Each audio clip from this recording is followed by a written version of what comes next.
The headlights carved through darkness like twin knives, illuminating endless asphalt that disappeared into Nebraska's flat horizon.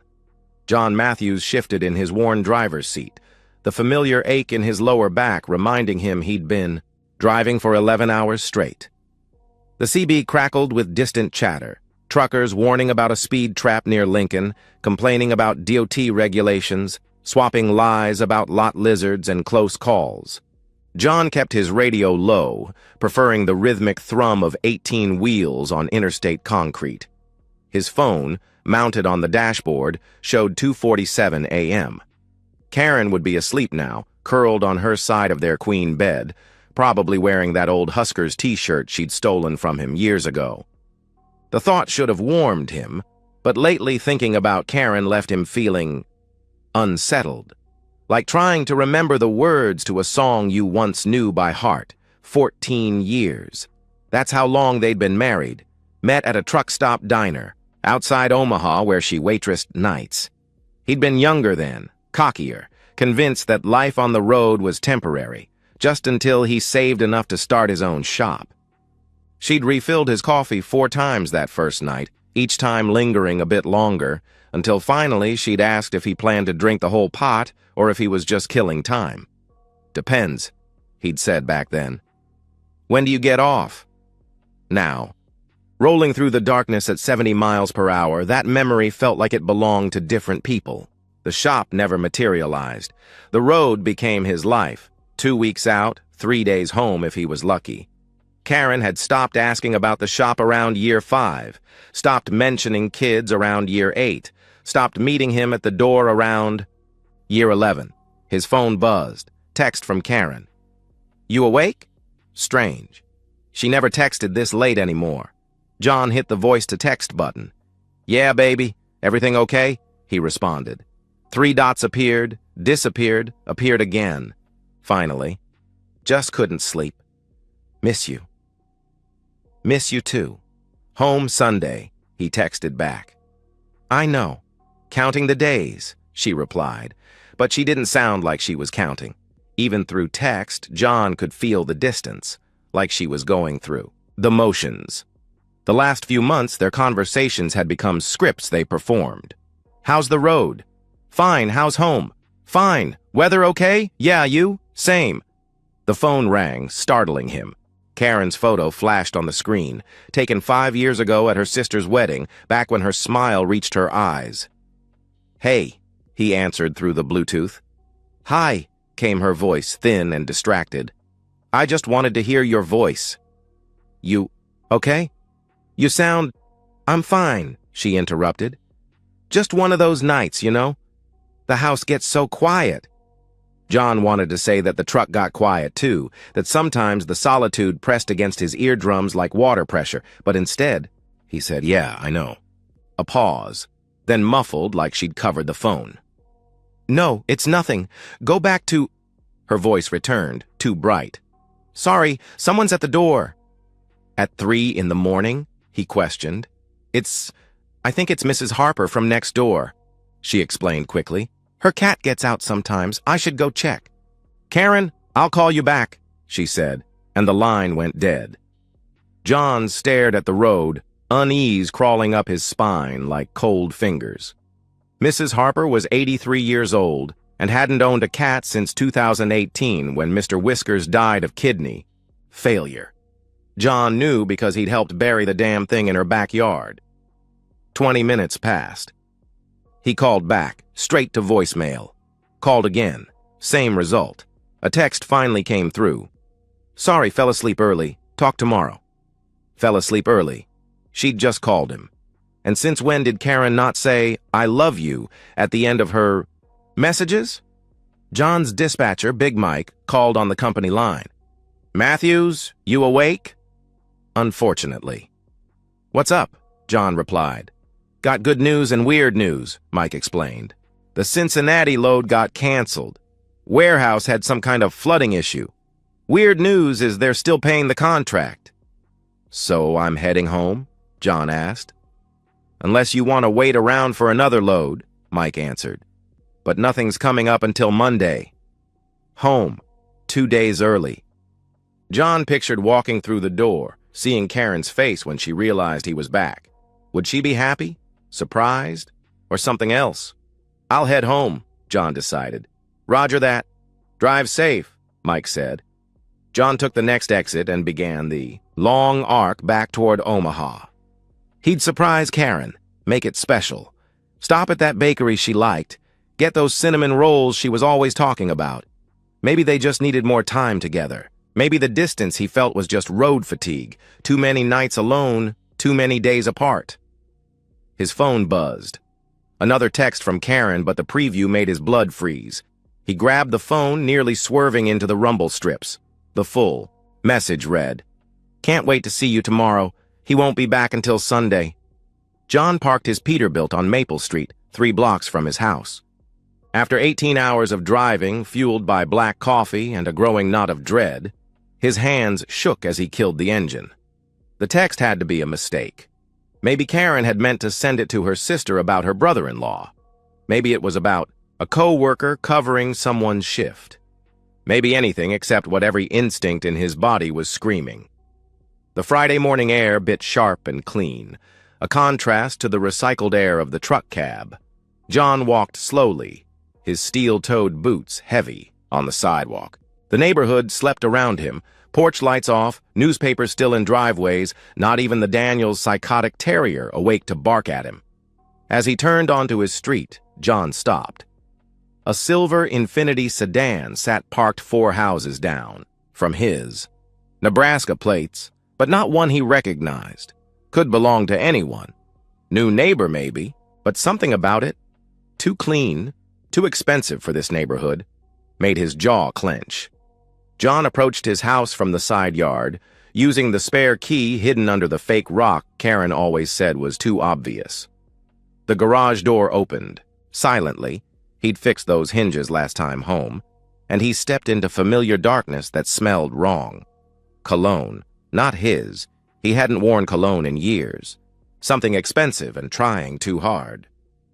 The mudroom told more of the story. A man's jacket hung on the hook beside Karen's purse. Charcoal gray wool, designer label he couldn't pronounce. John touched it, ran his fingers along the fabric. Real wool. Probably cost more than he made in a week.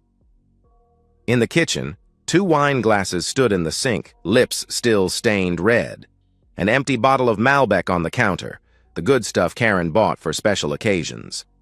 John picked up one glass, saw the lipstick mark, Karen's shade, the one that tasted like artificial strawberries.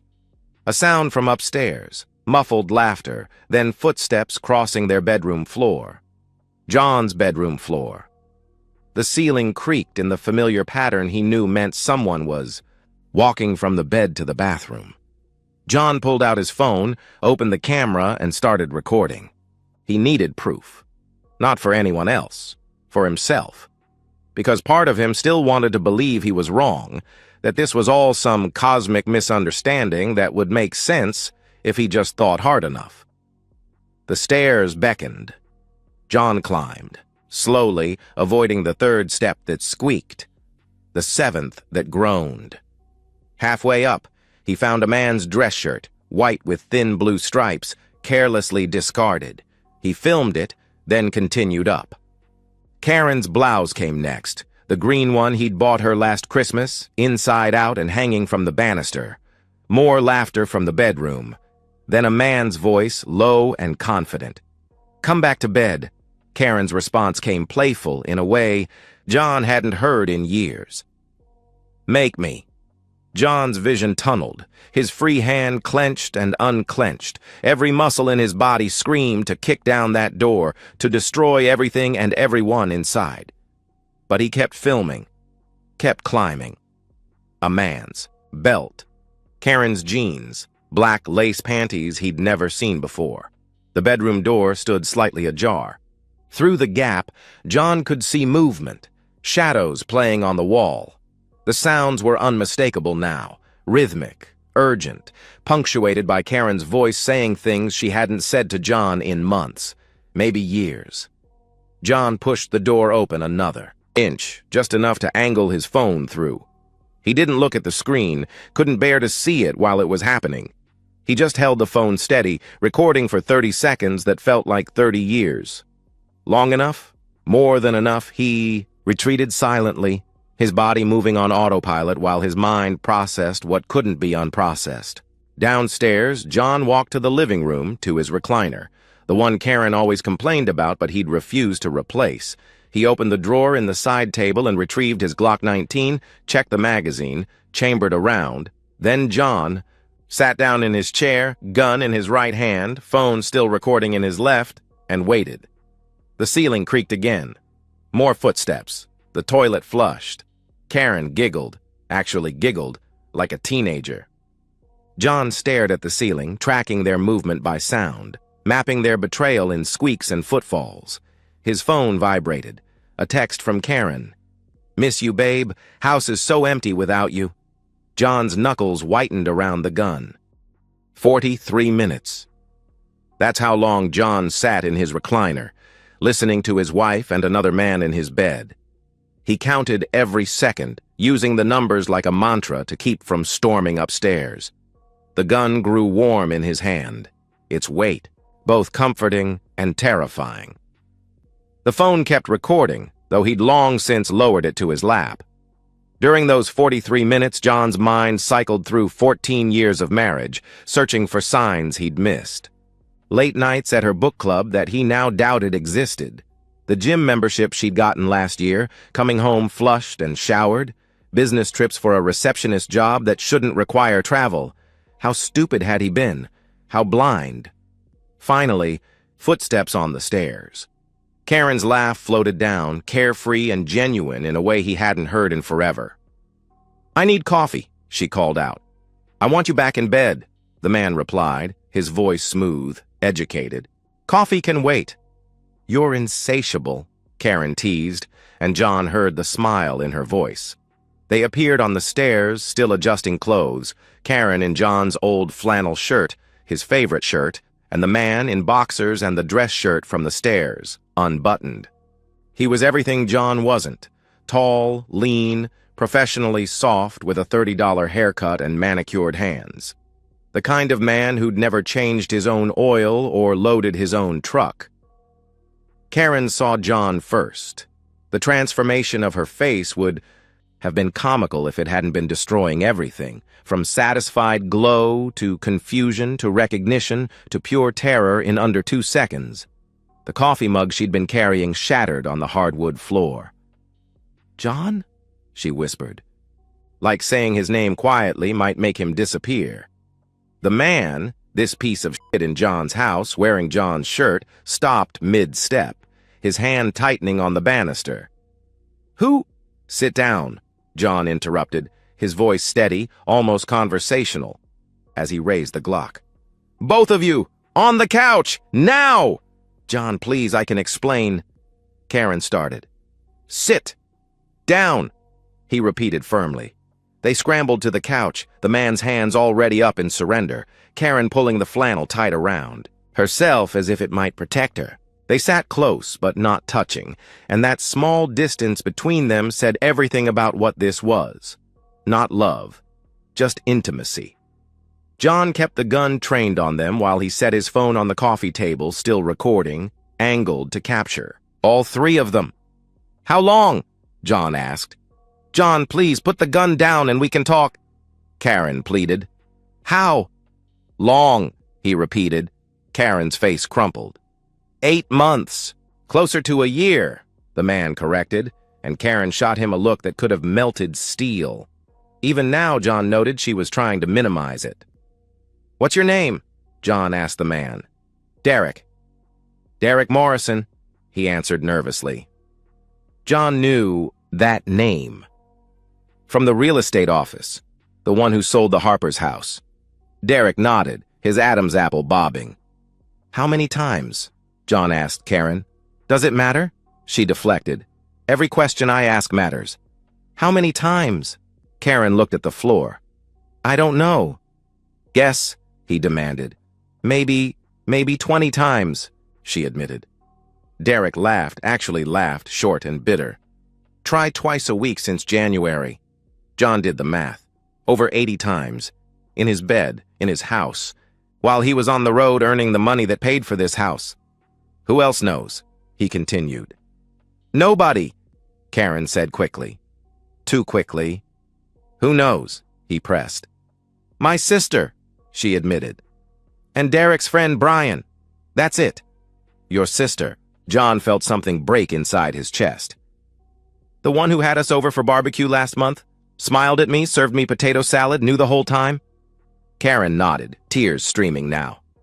Tell me why, John said. And don't you dare say it just happened. Karen looked up, and for a moment, John saw a flash of the woman he'd married. Then her jaw set in a way he recognized, defensive, ready to fight. You were never here, she said. 14 years, John, and you were gone for 12 of them. I was lonely. So you spread your legs for the first asshole in a suit who paid attention? He shot back. It wasn't like that, Derek interjected, and John swung the gun toward him. You don't get to talk about what it was like, John snarled. You're in my house. You were in my bed. You're wearing my shirt. So shut your mouth before I shut it for you. Derek paled, but stayed quiet. Continue, John said to Karen. He made me feel wanted, desired. Like I was more than just a trucker's wife waiting for her husband to come home and notice her, she explained. I noticed you, he replied. No, you noticed dinner on the table and clean laundry and someone to have intimacy when you'd been on the road too long, she accused. When's the last time we went on a date, John? When's the last time you asked about my day and actually listened to the answer?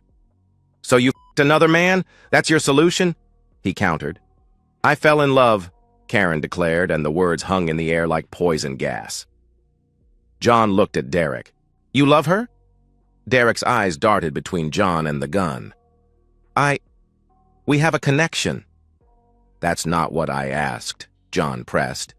It's complicated, Derek hedged. John laughed, harsh and short. No, it's not. It's simple. You wanted to have intimacy with another man's wife, so you did. At least own it. Fine, Derek said, finding some backbone. No, I don't love her. She's fun. She's available. She's enthusiastic.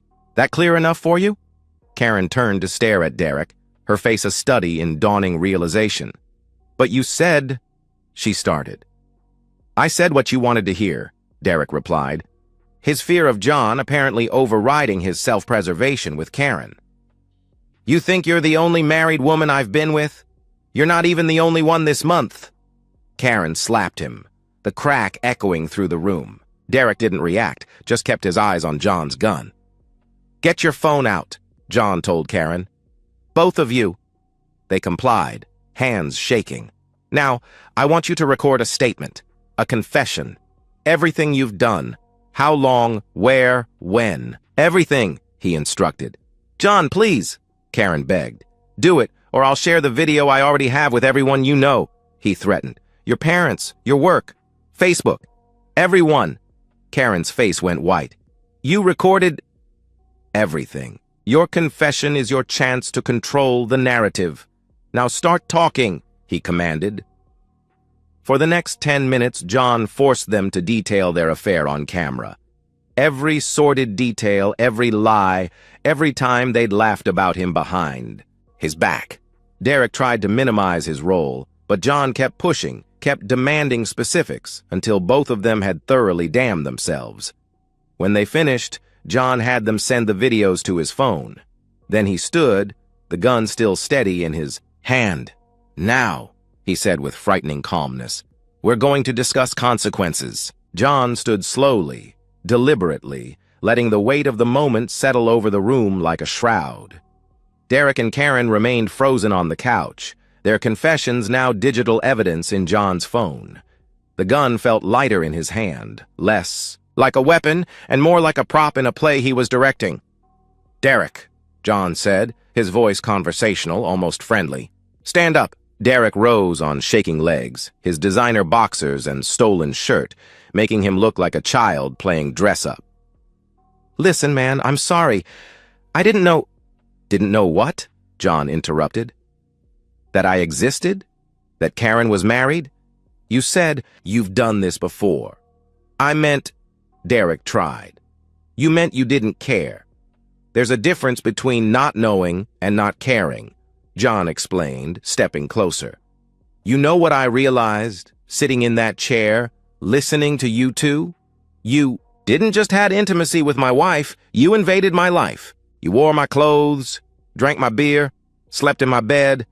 You probably laughed about it, didn't you? The stupid trucker out there burning diesel while you burned his sheets. It wasn't personal, Derek protested. John's fist connected with Derek's jaw before the sentence finished. Not a wild swing, but a measured strike that split Derek's lip and sent him stumbling backward. Karen screamed. That felt personal to me, John said calmly. Derek touched his mouth, fingers coming away bloody. You can't. I'll press charges. With what evidence? John challenged. The video where you confess to having intimacy with my wife in my house? The one where you admit to destroying my marriage? Please, Derek, call the cops. I'm begging you. Derek straightened, trying to salvage some dignity. I'm leaving. Not yet, John said. He grabbed Derek's shoulder, spun him around, and drove, his knee into the man's groin with 14 years of suppressed rage. Derek collapsed, a high-pitched wheeze escaping his throat as he curled into a fetal position on John's hardwood floor. That's for every time you touched her, John explained. He nudged Derek with his boot. Get up! Derek couldn't. He rolled, onto his side, hands cupped between his legs, making sounds that weren't quite words. John grabbed him by the shirt, his own shirt, and dragged him toward the front door. Derek tried to resist, but the fight had left him along with his breath. John opened the door and hauled Derek onto the front porch, down the steps, and deposited him on the lawn. Mrs. Harper was watering her flowers next door, and her eyes went wide at the scene. Morning, Mrs. H., John called cheerfully. Just taking out the trash. He walked back to the porch, then turned to Derek, who was trying to crawl toward the street. Your car keys and clothes will be on the curb in 5 minutes, John announced. If you're not gone in 10, the video goes public. If you ever contact my wife again, the video goes public. If you drive through this neighborhood, if you show up at my house, if I see you at the grocery store, the video goes public. And Derek? I know people. Truckers are everywhere, and we talk. We're at every gas station, every rest stop, every small town from here to both coasts. You can't run far enough to escape us if that video gets out. Understood? Derek managed a nod, still gasping. John went back inside.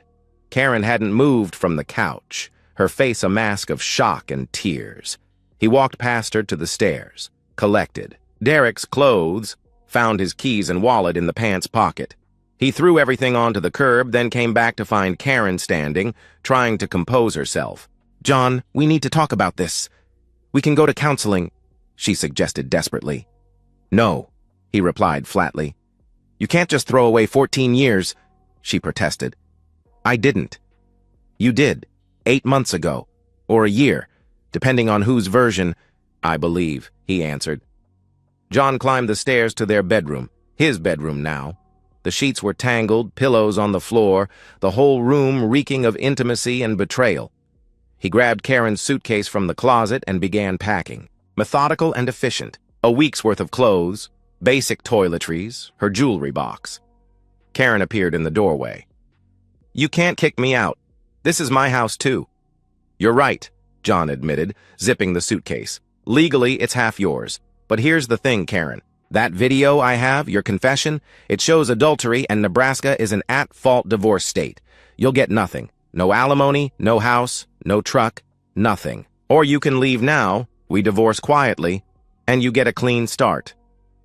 That's blackmail, she accused. That's consequences, he corrected. He carried the suitcase downstairs, Karen following, pleading, threatening, cycling through every emotion except genuine remorse. At the door, she turned for one last attempt. I loved you, John. Despite everything, I did love you, she claimed. No, John said quietly. You loved the idea of me. The safety I provided, the house I paid for, the life I built. But me? The actual man? You didn't love me enough to keep your legs closed while I was working to provide for us. You're going to regret this. You'll be alone, she warned. I've been alone for years, Karen. Difference is now I know it, he replied. He handed her the suitcase and her purse. She stood on the porch, looking lost, like she couldn't quite process how her morning had gone from post-coital bliss to homeless in under 2 hours. Where am I supposed to go? She asked. Derek's probably still crawling to his car. Maybe he'll give you a ride, John suggested with dark humor. Or call your sister, the one who knew all about this. I'm sure she'll be happy to help. Karen's face hardened. You're a bastard. No, I'm a truck driver who came home early, he corrected. You're the one who decided that wasn't enough. He closed the door, locked it, and listened to her footsteps fade away. Through the window, he watched her pull out her phone, probably calling her sister. Derek's Infiniti was gone, a small puddle of blood on the sidewalk, the only evidence he'd been there. John walked back to his recliner and sat down heavy, the gun still on the side table, the morning sun streaming through windows that had witnessed everything. The house felt different, emptier but cleaner, like after a fever breaks. His phone rang. Karen's parents. He let it go to voicemail. Then for the first time in 14 years, John Matthews cried. Not for the marriage he'd lost, but for the man he'd been. The fool who'd driven through the night while his wife gave away what he'd worked so hard to come home to. He cried until his chest hurt, until his throat was raw, until there was nothing left but a strange, hollow peace. When he was done, John stood, walked to the kitchen, and made himself coffee in a clean mug. He had calls to make, a lawyer, his dispatcher, maybe a real estate agent. But first, he'd sit in his house, his empty, honest house, and figure out what came next. The road was calling, but for once, John wasn't in a hurry to answer. 6 weeks later, John guided his Peterbilt through Wyoming's high country, the Rockies, rising like ancient guardians against an October sky. The divorce had been finalized yesterday, the fastest his lawyer had ever seen, he'd said. The video evidence had been compelling, a word that meant Karen's attorney had taken one look and advised her to accept whatever terms John offered. She'd gotten her clothes, her personal belongings, and $5,000, enough for a fresh start, but not enough to matter. The house was John's, along with everything in it. He'd already listed it with a different real estate agency, one that didn't employ Derek Morrison. Derek himself had vanished from Omaha like smoke. Word traveled fast in their social circle, and the video John had shared with select individuals, just enough to ensure the truth was known, had made Derek radioactive.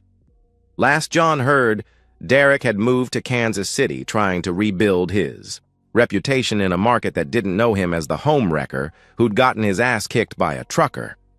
Karen had moved in with her sister initially, but that lasted exactly 9 days before they'd had a falling out. Apparently, Derek had been telling the truth about not being exclusive. Karen's sister discovered he'd been texting her as well, testing the waters for his next conquest. The sisters hadn't spoken since. The surprising support had come from Karen's parents. They'd called John after the divorce was finalized, not to plead their daughter's case, but to apologize. "We raised her better than this," her father had said, voice thick with disappointment. "You're a good man, John. We're sorry she couldn't see that." They still sent him Sunday dinner invitations, which he politely declined. Some bridges, once burned, were better left as ash. Big Mike had given him the long-haul routes he requested, coast to coast, 3 weeks at a stretch. The solitude that had once felt like punishment now felt like therapy. Every mile put distance between John and the man who'd sat in that recliner, gun in hand, world collapsing. He wasn't running from it. He was metabolizing it, converting pain into forward motion. The CB crackled with chatter, truckers warning about weather ahead, a roadside inspection station, the usual brotherhood of the highway. John had told a few of them his story during late-night drives, and word had spread the way trucker stories do. Embellished here, condensed there, but essentially true. He'd become something of a legend, the driver who'd caught his wife cheating, and handled it like a man. No violence against her, no murder-suicide headlines, just cold, calculated justice. "That's how you do it, brother," an old-timer had told him at a truck stop in Salt Lake. "You kept your cool, kept your dignity. That's worth more than any revenge." But it had been revenge, John knew. Not the hot, violent kind that landed you in prison, but the cold kind that left your enemies alive to suffer the consequences. Karen was working as a waitress now. Her office job had mysteriously ended after the scandal broke, living in a studio apartment on the wrong side of town. She'd tried dating, but in a city like Omaha, everyone knew someone who knew the story. The cheating wife who'd mocked her trucker husband while fooling around. That reputation would follow her for years. John pulled into a rest stop as the sun began its descent behind the mountains. He needed to check his logs, maybe grab something to eat from the vending machines. As he climbed down from the cab, his phone buzzed. A text from an unknown number. "I'm sorry. I know it doesn't matter now, but I wanted you to know. I'm sorry for everything." John stared at the message for a long moment, then deleted it. He didn't need her apology. The opposite of love wasn't hate, it was indifference, and that's where he'd finally arrived. Karen was just someone he used to know, a character in a previous chapter of his life. He walked into the rest stop, bought a coffee and a questionable sandwich, and sat at a picnic table watching the sun paint the mountains gold. A young couple sat at the next table, obviously on a road trip, excited and in love. The woman laughed at something the man said, reaching across to touch his hand. Once, that would have made John bitter. Now he simply hoped they'd be smarter than he and Karen had been. His phone rang. "Big Mike. Got a special request for you," Mike said. "Owner-operator out of Seattle needs someone reliable to partner with on a new route. Dedicated lanes, home every weekend, great pay. Interested? Home every weekend. 6 weeks. Ago, that would have meant nothing. Now with an empty house to sell and a life to rebuild, it sounded like possibility." "Yeah," John answered. "I'm interested." "Good. You deserve something better, John." "After everything," Mike replied. "After everything." John looked at his truck, his home for the last 6 weeks, his refuge and his therapy. The road had saved him, given him space to heal, to think, to become whoever he was going to be after everything. But maybe it was time to try something new, not for anyone else, but for himself. The sun disappeared behind the mountains, leaving the sky painted in purples and pinks. John finished his coffee, tossed the sandwich, even truck stop standards had limits, and headed back to his rig. He had miles to cover before he slept. But for the first time in years, he also had a future that felt like his own. As he pulled back onto the highway, John thought about revenge, justice, and the price of both. He'd won by any measure, kept his dignity, his assets, his reputation. But winning and healing weren't the same thing. Healing took time, took miles, took lonely nights wrestling with the why of it all. But he was getting there, 1 mile at a time, one load at a time, one day at a time. The road ahead was long, uncertain, and entirely his, and that, John decided as Wyoming faded into darkness behind him, was enough. And so, we've reached the end of today's story. Was it what you expected, or did it take a twist you didn't see coming? I'm curious to hear your thoughts. Share them in the comments below, and let's get a conversation going. If this story kept you hooked, make sure to hit that like button. And if you're new here or just haven't subscribed yet, now's the perfect time to join our community. I bring you fresh, captivating stories every day, so click that subscribe button and turn on notifications so you never miss out. Thanks for watching, and I'll see you in the next one.